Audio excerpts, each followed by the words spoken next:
Throughout 2022, the economy remained strong. Unemployment hovered near historic lows. Showing unemployment at a half-century low. Wages were on the rise. We also saw some wage growth, about 5% annually, causing the Fed to continue pumping the brakes to try to cool down inflation. The Fed has been raising rates in hopes of slowing the economy. And with so many businesses still hiring, that means the economy isn't really slowing that quickly. That riled Wall Street. Facing the growing possibility of a recession, Wall Street spent another day in turmoil. And you're probably feeling it in those 401ks. Stocks are... For the stock market and bond market, it was the worst year since the great financial crisis in 2008. The NASDAQ down for 4 straight quarters for the first time since the dot-com bust. In 2022, we've had this very unusual situation whereby you've made double-digit losses on both risky assets, stocks, and risk-free assets, US Treasuries. That's not supposed to happen. But there's been absolutely nowhere to hide.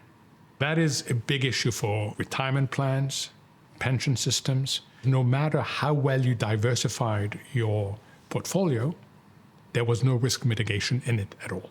It was all losses. It was all losses. U.S. existing home sales plunged to a 12-year low in December. You've seen a huge impact on the housing market. The Federal Reserve's interest rate hiking cycle has pushed down. Housing prices have started actually coming down for the first time in a very long time.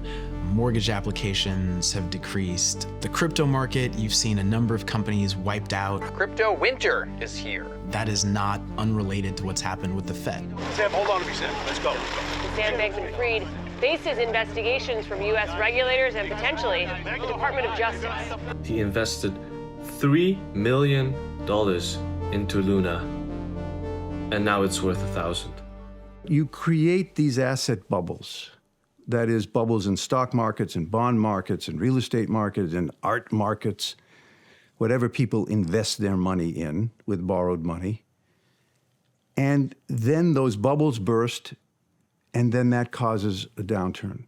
So Stephen Pearlstein has been reporting on the financial markets and the economy for almost 40 years. That look like that.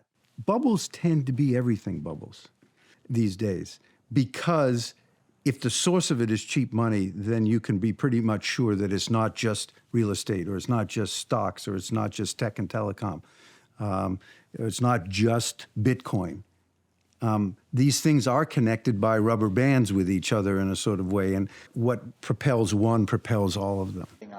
There's a famous line by investor Warren Buffett. You know, you don't find out who's been swimming naked until the tide goes out, and almost everyone I spoke to repeated that line to describe what's been happening. When interest rates start to rise and the tide pulls out, as Warren Buffett would say, you don't know who's swimming naked until the tide goes out. You see who's swimming without a bathing suit when the tide is receding. We'll find out who's wearing their swimsuits when the tide goes out. What's amazing is that a lot of people, and I would say I'm included in this, think that there probably will be a bigger correction at some point. But look, when you say you expect there to be a bigger correction, what does that actually mean? I mean, a lot of people are going to see this and get concerned about that, obviously. Yeah.